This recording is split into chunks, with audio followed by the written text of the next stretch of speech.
हेया कना को पिया पुनिया का नवा आर्टिस्ट नुई मिट्टी नवा आर्टिस्ट तबे नुई दो एटा संगते प्रोग्राम ते हैं नुई दो को मिताय कना बुंगा मय दालू घाट रे अंगेर पिया कोड़ा बयहा को लहारी मिताबे कना बुंगा मय माने जेबे बुंगा कना नेल केते एने एने तो लोते के क्राडो कना पचा पे मैग्नेट मिना से चेत अच्छा ठीक गया ए उना इया चेक को लिया भिंडी तो समाना उबलांग के तमा रिपीट लिखा बाय नेलो कना मने कना कोड़ा रिपीट को कल लिखा है ठीक अच्छा नापाई गे पे तो झक्कास के बिना लिया रस्का बुझे कना तो ठीक है चलो ले दा को हेलो जजो बहा नेता तो कना जो बहा ठीक है चलो सरंगे होइलन गे रासी अतुरी मां जेलिन गुलहेरे जात बुका जाते चेक बड़े हमसे इन तो जेले कुली ना सीधा कथा के यूयर ने तलागा भोगाली कन गुड़ी जाना मका हाय हाय रासी अतुरी मां जेलिन गुलहेरे रासी अतुरी मां जेलिन गुलहेरे भोगाली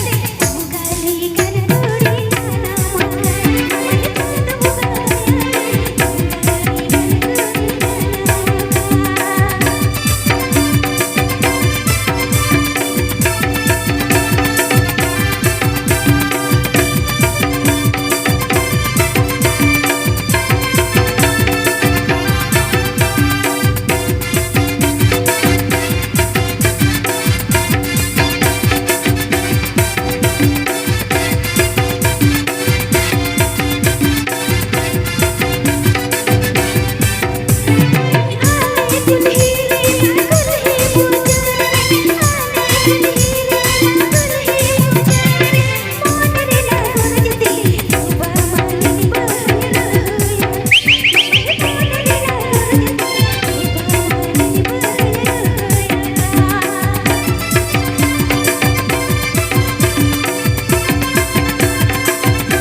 हडी मोज के कोयो एना चेल कम लादा क्या अच्छा बनी ᱧᱟᱢ ᱮᱫ ᱯᱮᱭᱟ ᱥᱮ ᱚᱱᱟᱛᱮ ᱱᱚᱛᱮ ᱜᱤᱧ ᱠᱚᱭᱚᱜᱼᱟ ᱚᱱᱮ ᱚᱱᱟ ᱱᱚᱜᱼᱚ ᱱᱚᱝᱠᱟᱭᱮᱜᱼᱟ ᱠᱚ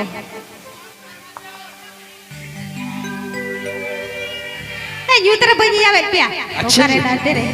अपना हेलो जी ले जो लपे हेलो जी अच्छा अच्छा हाले हाले के रिलीज कना है से इᱧᱟᱹᱜ सेरेंग गे ओना की सेरेंग लेगे हाले हाले के रिलीज कान तबा बागा चलो ताले ले आंजम संगे तबा 2024 साल लेना रोमांटिक एंड ट्रेडिशनल मिक्स छलक बड़ा जबा आपे को चारे मागुल जे बागा मन बागा जिना बाबू हो पुर व्यक्ति होइलीरा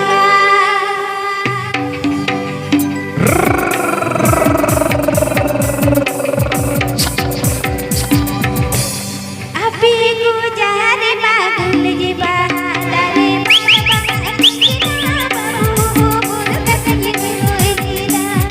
मन बागा जिना बाबू हो पुर व्यक्ति होइलीरा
तो लच्छा लच्छा भाई